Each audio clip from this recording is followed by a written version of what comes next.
Did you know you can now have your favorite greens delivered right to your door? Thanks to Duke City Dank Delivery, getting high-quality cannabis has never been easier. No more trips to the dispensary. Just sit back, relax, and let Duke City Dank Delivery bring the good times to you swiftly and discreetly. So whether you're chilling at home or hosting friends, Duke City Dank Delivery has got you covered. You can find them at Weed Max in your Albuquerque area.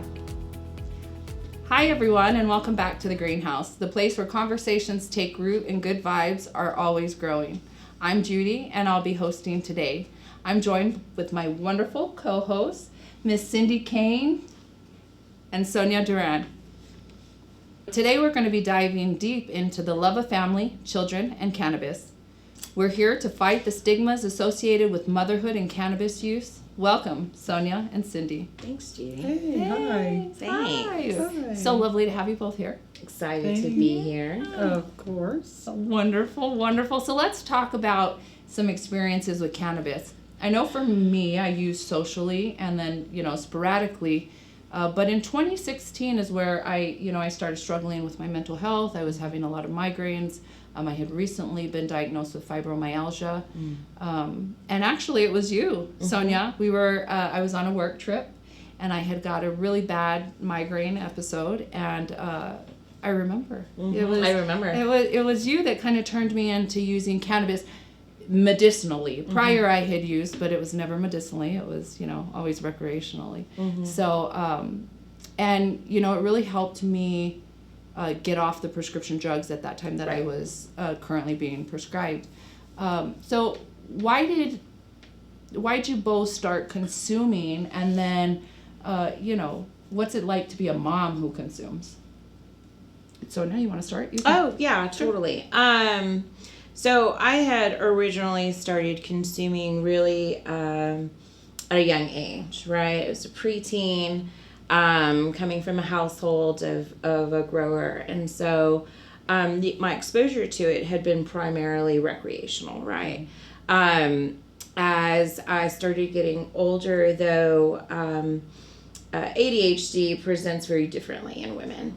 And for me, I noticed that if I was able to consume before I went and took a test, if I was able to consume when I felt really high anxiety, right, it made a huge difference for me. And then I started to notice the effect that it had on my migraines and the pain that I was in, right? From a young age, I've gone through a lot of different medical struggles, right? And so when you're prescribed medication and it has the adverse effect, right? Or you're prescribed medication and the symptoms coming from, right, the medication that you're taking either makes the problem worse or makes it almost not even worth taking it, right? Because you get a whole another list of issues. It's a whole different kind of situation. And so because I've always kind of struggled with my health, right? I had gestational issues like crazy. And then later in life, right, there was the diagnosis of fibromyalgia. And being able to medicate and function, right, instead of medicating and me being knocked out, right, or me being foggy, or just the gestational issues alone. I suffered a lot from those from prescription medications. And so from a very young age, I learned that for me personally, right, medically, it made more sense for me to consume on a regular basis than take something that came from a bottle. And so, that's kind of how I started in it. I brought that into my everyday life as an adult, right? Shared it with people that I was very close to, people that I trusted, because I would see individuals suffer through either similar things or different things. And I hated that the stigma always held us back from being able to share that with each other, right? Of not knowing, I know that this can help you, but if I tell you I'm a consumer, is that going to change our relationship together? And so that's kind of how I was able to break out of those stigmas and really help education with other people because I consume it for so many different medical reasons. Well, and it was definitely, I found the benefits actually right away. Right. And especially in regards to just being able to function and go on about my day to day. I had found that the prescription drugs that I was currently on, and I will say that I was trying, because it was kind of, we were trying to see what would work. Right. And what could help me out. I just feel like I got closer to that. Yeah. Straight away once I started consuming. I remember we had you in the bathroom in the dark where it was cold and dark and we could not get your migraine to stop. Like, it was just awful. And they had been putting you through rounds of different types of medications and injections and stuff like that. And so I was super hopeful and very grateful that you trusted that I wasn't going to give you something that was going to either make it worse, right? Or take you down a dark path. Right. And so it wasn't just me saying, let's do some drugs about it. Yeah. But it genuinely helped. And the relief was immediate. Like, you were able to come out of the bathroom and relax, and then you were finally able to eat. You hadn't been able to really eat for like a day and a half because of the pain that you were in. And so grateful that you were trusting enough to let me help bring that into your life in that aspect, right? Because a lot of people who do use it recreationally don't think, is this something that can help me in this moment, right? Exactly. Yep. And when it's presented that way, it's always a toss-up of how people are going to respond. It's like, you think weed solves everything, and no, it's not the case, but I do believe in its medical benefits and where it can help in different areas with different strains, right? The capabilities that it has and how it blends with our bodies and in our system. So, I remember that day. It was wild. Yeah. And that really started, that was in 2016, and that really started my cannabis consumption on a regular basis. I was, I flew under the radar illegally for a period of time, because even work-wise, as far as employment, that was something that was looked down upon. It wasn't, and so then, I went to my doctor and I said, this is what's going on, and I've tried this and it seems to help, and I don't want to do this illegally. And so, I went through the proper steps and I got my, medical cannabis card and started using ever since. And still use to today. But I will say wholeheartedly that I do believe, had I not started utilizing the cannabis consumption, I think the road to recovery and to feeling better would be, was going to look a lot differently than what it has. Believe it or not, I look a lot different now in 2024 than I did in 2016. And so, I would be lying if I didn't say that cannabis had a lot of had a lot to do with that as far as the healing aspect. Right. So. Yeah. And Cindy. Yeah. So my experiences early on were very similar to yours. Not personally to myself, but my ex-husband suffered from migraines for many years. Many years, where he would be in bed like days, not eating, not drinking, not doing anything. His formula was always honey and water to help settle the stomach, followed by maybe smoking a joint or, well, back then there were no edibles. There were no so he brownies sometimes. He could smoke and be able to calm his stomach down and make his head quit throbbing enough to be able to try to eat something, because until you get to that point, as you know, you cannot get better. You're going to stay right in that spot, in bed or in the bathroom, throwing up, wherever it's dark and cold, hot, very dark, no noise, all those things. And it's hard when you have children around trying to explain to them why that's happening and why it's okay. I also flew under the radar for many years with pain issues, and that's mainly why I consumed later in life. pain can be a very big part of your life, where you don't sleep at night, you can't sleep, you can't get comfortable. That was my saving grace. I could at least get 2 or 3 hours of sleep at a time. But unfortunately, even though it's legal in many states, many employers will still you do drug testing. Yes. So Yes. you're really kind of stuck. Yeah. So some of us we have to just be good little doobies. Be good, quiet little doobies. Be good. But it medically, it saved his life. Yeah. And I saw it happen many, many, many times. That's amazing. Yeah. Yep. And it's so important to highlight that moms that use cannabis, or individuals that use cannabis, you're not a bad mom, you're not a bad person if you use. Let's dive into maybe consuming cannabis. What that feeling of like mommy guilt. Have you ever totally felt that? Have you ever felt the need to like consume your consumption use because you are a mom? You're like a in the closet cannabis user, right? And the stigma with school. Yeah. I can remember her coming home from school saying, "You can't do that because it's against the law." And it'd be like, well, sure. Then you got to sit them down and explain it. Everything that's going on, and hopefully your child gets it. Right. And they don't go share with school. I do know some people that happened with, and they take your children away.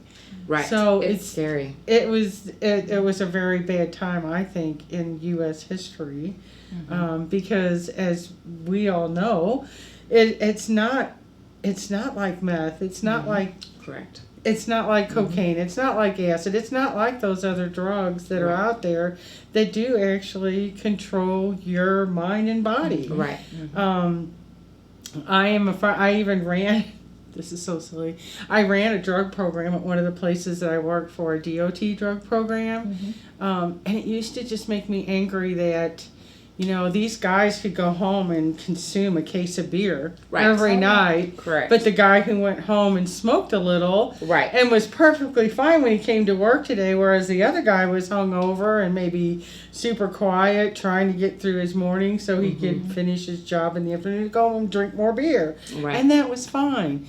But the guy who went home and smoked a little, he came back to work, and if the random showed that day for him, he lost his job or he had to go to counseling, sometimes both. Yeah. It did make a difference, right? Going from consumption to and not having children to consumption with a child. And I had a very different upbringing, like I've stated before in another episode, that I was raised by a grower. And so, we were educated, right, at a very young age that we weren't supposed to talk about it, right? You have to keep it over here. Nobody can know this, that, and the other. And so, when I was a very young mother, right, I had my son as a teenager, and I was not going to stop my consumption just because I had a child. That didn't make sense to me. My parents, my family, right, had plenty of children around the environment. And so what I did do was, as he got old enough to understand, right, like what this is, I explained it to him very medically. And, I took out different pill bottles, right, of medications that I've been written that I don't take. And I showed him the physical comparison of, I can take these 10 prescriptions here, or I can medicate utilizing cannabis. And I need you to understand, I'm utilizing cannabis because taking all 10 of these medications is going to do all kinds of awful things to my insides.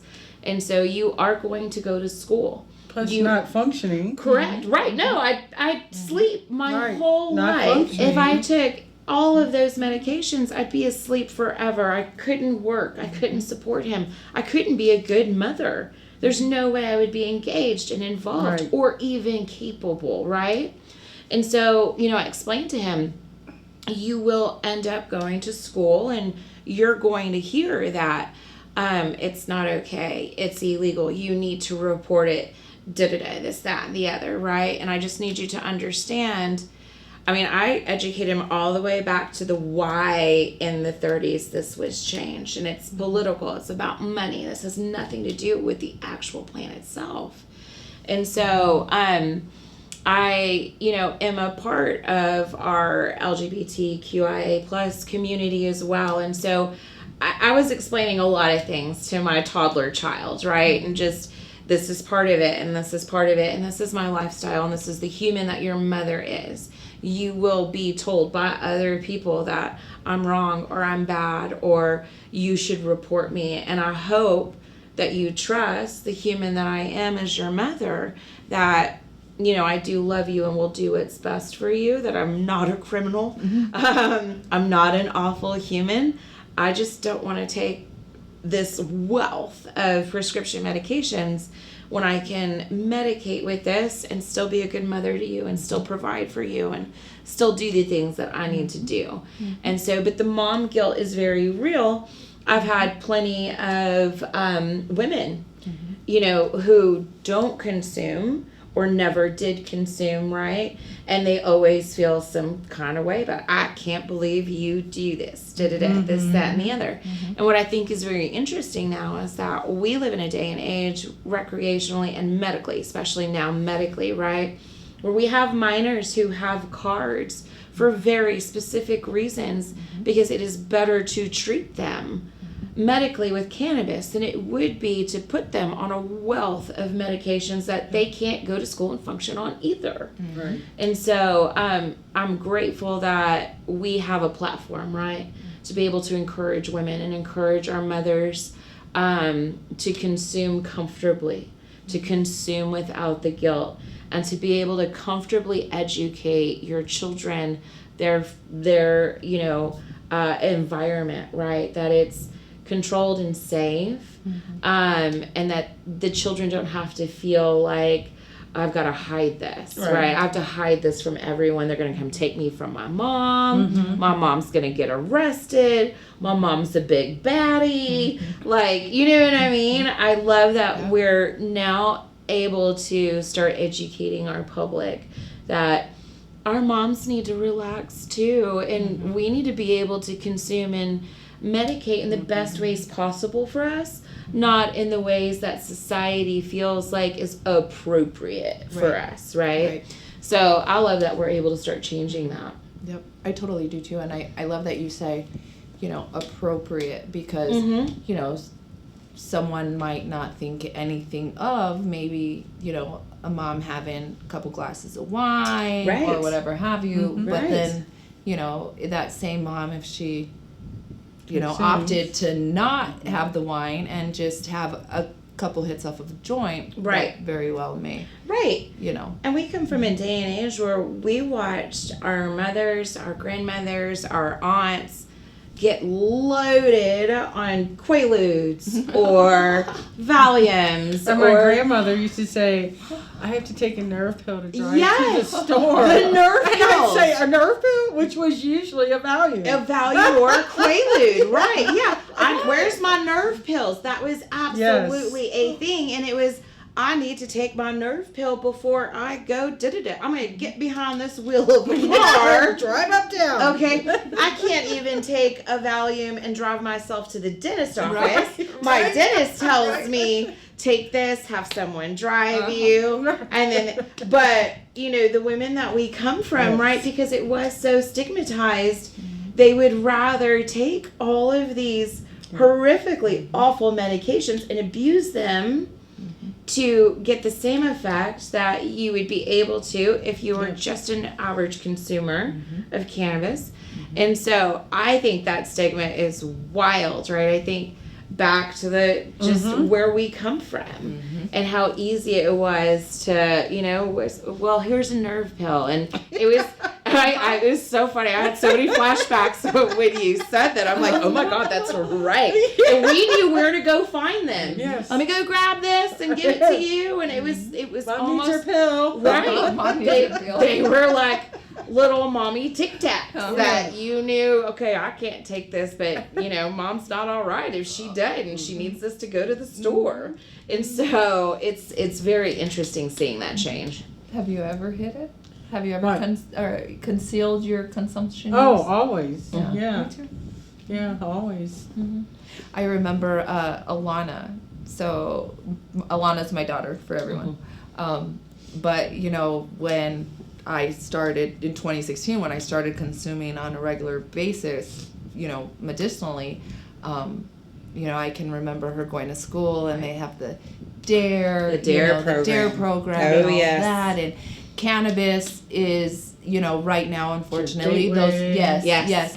those programs really highlight cannabis in a very negative light. Exactly what you said. It's the gateway. They highlight it as though it's just as bad as You're these frying your brain like an egg. And I remember, on top of the fact that I worked, like I said, in an employment situation where I couldn't be open, and so I definitely concealed for a great period of time. And even after I got my card, I still felt, kind of judged, or like I would, Yes. And that was for medical purposes. Right. And so I know I have definitely concealed and felt like that mommy guilt. Like you have to. Yeah. Like you have to. Mm-hmm. Yep. Another aspect we want to emphasize is love. Love for our families, love for our children, and our commitment to them. How has cannabis helped either of y'all in a role as a mother? You want to go first? You want me? Go ahead. Okay. So I know for me, when I look back at, 2016 when I was really struggling with my health issues, it's really hard to be a mom and show up in the ways that you really want to. And, talking about the prescription drugs that I was prescribed, even that, I can remember, waking up and just having complete brain fog, not having enough, I just couldn't function. And so the switch to the cannabis use for, the medical purposes, it was day and night into the type of mother that I could show up. Right. And I could, attend to the things that normally I was really having a great struggle. Right. Just the day-to-day, the easy stuff. I was struggling with that, and definitely cannabis did help. Nice. So I suffered a lot of pain in the late 90s. That was probably when I consumed the most. Basically because at that point, everything was opioids. And I'd be at work and thinking I'm doing a great job taking all this pain medication and muscle relaxers and all these things, and then find out like a week later those envelopes you were going to mail, they're now in the drawer and never got mailed. And I'm thinking, oh my gosh, I'm not doing as well as I thought on this medication. And that is when I switched, and that helped me at least get through my pain during work hours. Yeah. Yeah. And walk away from all the opioids. Yeah. That, by the time I got home, I went to bed because I was tired from Right. taking all this medication all day. Right. But that's what they wanted to do Yes. at the time was, Correct. here, take this, Take this. You get huge prescriptions, 90 pills for Right. 1 month. Right. Right. Take this and be quiet, please. Yes. Take this and be quiet. And you take it and go to bed. Correct. Right. It just knocks you out. And Well, and so then- what do you do for your family when you're in bed? Right. Right. Nothing. Right. Nothing. You can't. You can't. Yep. And then that leads into the more of the mommy guilt and Correct. more of the But- mommy shame because but then you can't show up the way She you want says to. to me Right. one day, I like you better like this. Your daughter did. Aw. Oh wow! You know what? If Yeah. you ask Because my daughter, I she'd was- probably agree. I was doing Correct. things. I was Right. so stressed. Again. So. Yeah. Yes. It's so interesting that you say that. Talking about mom guilt, right, and the perception, and your child noticing the change in you. And so when I moved to New Mexico, right, I had come from a state where it is not legal, And so I was still hiding it a lot. And when I moved to New Mexico, the relationship I was in at the time, the individual did not support cannabis use. Okay. And so this individual really felt like I needed to be able to not be a stoner, right? To be a good parent. And I had a stepson as well at that time. They were a couple years apart from each other, from my son and his son, right? And so I said, okay, I'll give it a shot. I haven't tried prescription medication in a very long time. Maybe I'm in a different place. I'm willing to make this concession. And so I stopped cannabis use and I went to prescription medication. And I could not show up for my child. I couldn't show up for my child mentally, physically, any of it, right? And my son immediately could tell the difference of it. My irritability levels, right, were so Terrible. high, so high. I couldn't function like anything. Something fell off the counter. My day's over. That's it. I'm done. And so, you know, between that and then not being able to manage my pain, my anxiety, not being able to sleep, right? Or I took my medication and that's all I did. All I wanted to do. I didn't want to go out and do things with him anymore, right? I didn't want to leave the house. It stole all of the energy from me. And for someone that has ADHD, like I go 90 miles a minute naturally in a healthy state. And I couldn't do that while I was taking these prescription medication. And so I told the individual I was in the relationship with at the time, I said, yeah, I'm just not going to do this. I went and got my medical card and said, you have no reason to tell me this now. I'm utilizing this just as I was utilizing the prescription medication that I got. You said you needed a prescription. Here it is. And so when I went back to medicating with cannabis specifically, right, my relationship with my son, with my stepson, with everyone else in my life re-evolved back into where it was supposed to be, in a healthy place, so I could show them love, so I could express, you know, my appreciation, so I could show up for them physically, mentally, emotionally. And it's so crazy that change is so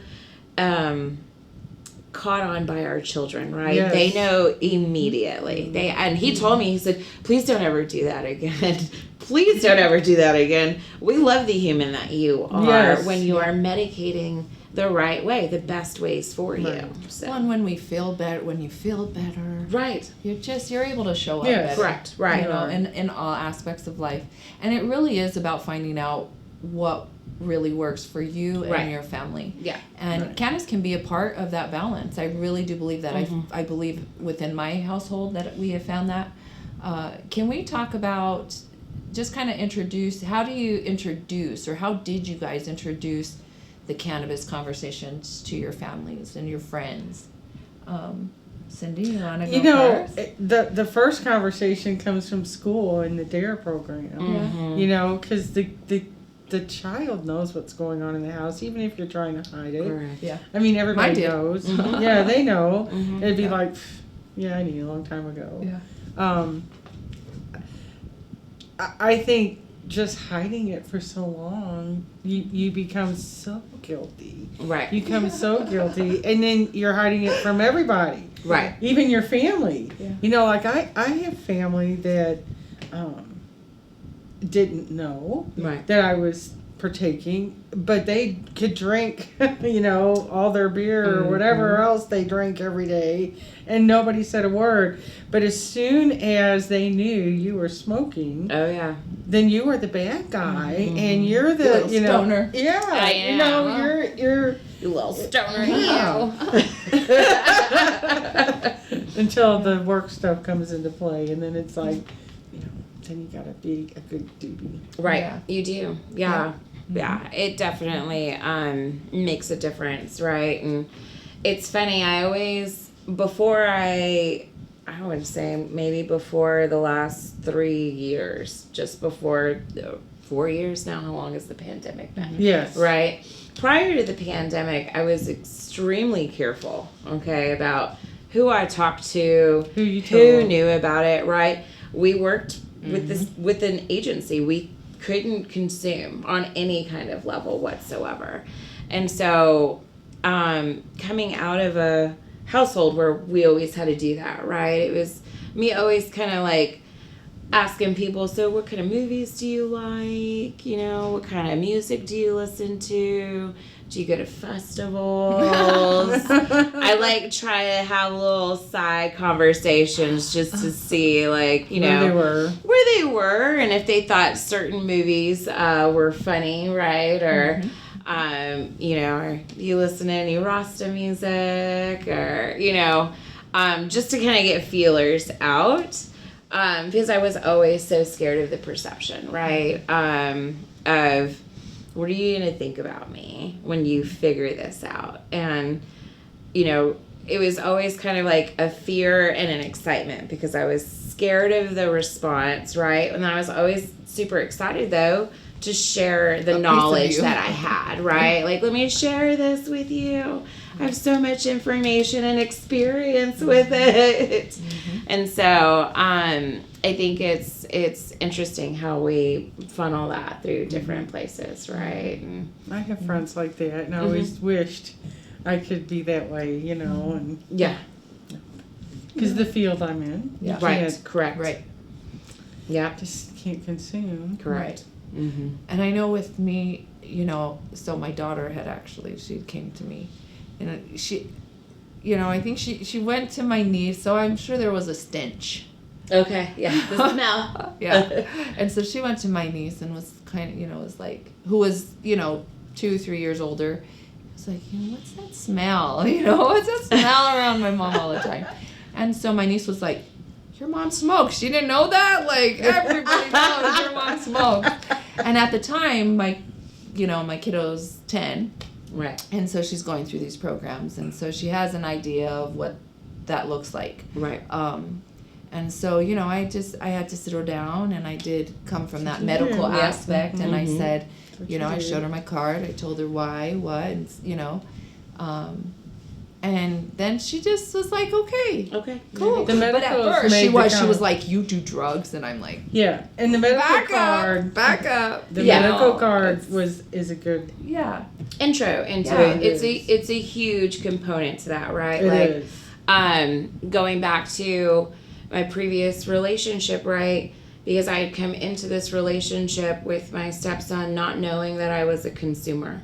Right? My son has always known that I'm a consumer. Yeah. And so how is I going to introduce that to a child who has been told his whole life that this is bad and you're this kind of person when you do it, and only these people do it, right? They only do it for these reasons. And so I had to really think about, how am I going to do this? And I had to let my partner know, right? I'm not going to be the human who is going to tell our children, you can't hide things from me.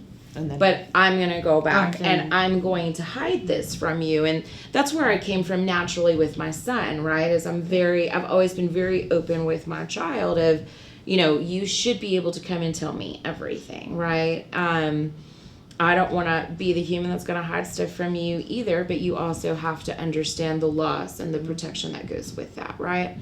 Then us being in New Mexico and me in this relationship, you know, I had to figure out, how am I going to do this in the best ways so that way he's not taking away from this that, oh, okay, well, I can go do what I want because she's doing it, even though, you know, my birth parent is not okay with it. And so it had to come with the conversation of, this is my medical card. And this is what I utilize this for. And once you are of age, or if you feel like now as a minor you have medical things that need to be addressed this way, you know, that's a conversation for your parent to explore those options with you, but understand that it's not going to be done illegally in our home. Okay? And so if you want to explore this, we have to do it in the right ways, in the legal ways, not because it's bad, but because of the legal restrictions that are there. And so you know, there's legal restrictions to everything. Our kids weren't allowed to drink, you know, before they were of age either. And my son is so funny. Like, his birthday was on a Tuesday, okay, when he turned 21. And so the weekend before, I told him, I said, well, let's just have a pool party, and, you know, I'll go ahead and get everything because you won't be able to buy it yet. And my son said, no, we can't do that. I'm not going to be 21 yet. We have to do it the next Saturday. And so I love that we've instilled that, right? That you can absolutely explore what is there in our lives, but it does have to be done in a safe and healthy way, in a legal way. Yep. That's just where we're at, right, in today's world. And so it was a very difficult conversation to open up, but it was necessary and helped the last few years that we've been working on stuff, right? And the work we do for Stoner's Haven, and being excited about that and getting the word out, right? Having those prior conversations before was way easier to bring out. Okay, well, now I'm working on building this empire with this group, and this is what it's about. And I didn't have to bring the shame into that passion of, you know, what we do put into Stoner's Haven. You get to be proud. Correct. Wow. We get to be proud. A proud stoner. Proud stoner. Proud stoner. Yeah. So, ladies, now that the cat's out of the bag, how did your families react to the news that you partake in cannabis? How did they react? And, you know, how has that affected any of your relationships, if it has? I can say that for most of my family, they were very supportive, right? Most of my family has always known that I'm a consumer. It's interesting how it can go from, oh, you're a consumer, okay, I guess we get it, to, oh, this is a business, and it's going to be a lucrative business, and you're going to make how much money, and can I be a part of it, even though I've never been a consumer, right? And so I feel like the response has been very positive. I also feel like the response for people that know me have been like, it totally makes sense, and I can't believe you haven't been doing this whole time. And so, yeah. I think it totally makes sense. Yeah, 100%. Yeah, totally makes sense. And you?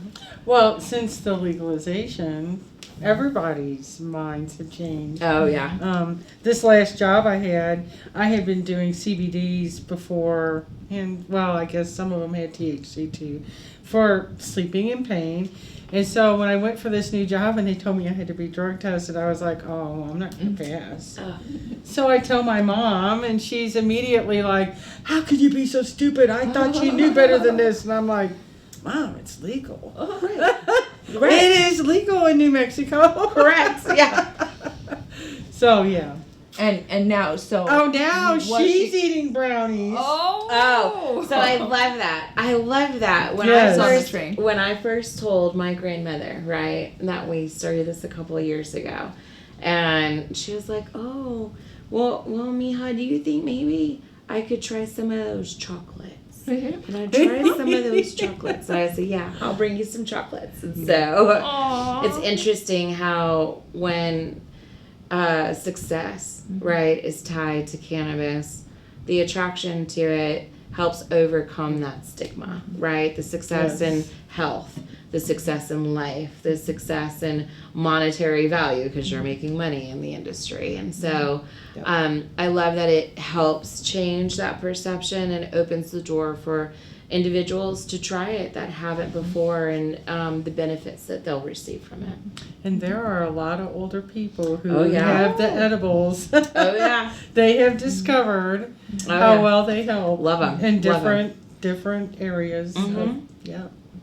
And I grew up in a household where my father was, you know, prior military, and he was very against, you know, drug use. And like I said, you know, cannabis was, you know, the propaganda around that. Yeah. We're going to start there. He was, you know, growing up, he was always very, you know, absolutely not. Yeah. And so, and I actually, you know, I have a brother who served time in correctional facility for cannabis, and so he was very anti and it wasn't until later on in life. I have another brother who who was diagnosed with cancer and had utilized cannabis to help him through that struggle. Right. And I think my father watching him, and then also the legalization of it and just more education on on the issue. And then here I went out and got a card. Later on in life, he was definitely more pro than against. I love that. So ladies, to wrap up, let's give some advice to the mamas out here who are currently struggling with this stigma. Do you guys have any tips for the mamas out there? I say just talk to your kids. Explain it to them. They live in your house. They know what's going on. Yeah. They see you every day. Correct. They know if you've got issues and if it helps. Right. So I would just talk to your kids. Yep, I agree. Be honest. Open. I'd be open, honest, communicative. Help shatter those stigmas by education and comparison. And, remember, you're not alone. There's a whole community here to support you. We're obviously part of that community here to help support you. Thank you, Sonya, and thank you, Cindy, for sharing your insights and your experience with us today on this podcast. And thank you to the listeners for tuning into this heartfelt episode of The Greenhouse. We hope that you enjoyed this episode and you stay tuned for more honest and uplifting conversations. Until next time, keep those good vibes growing and stay lifted.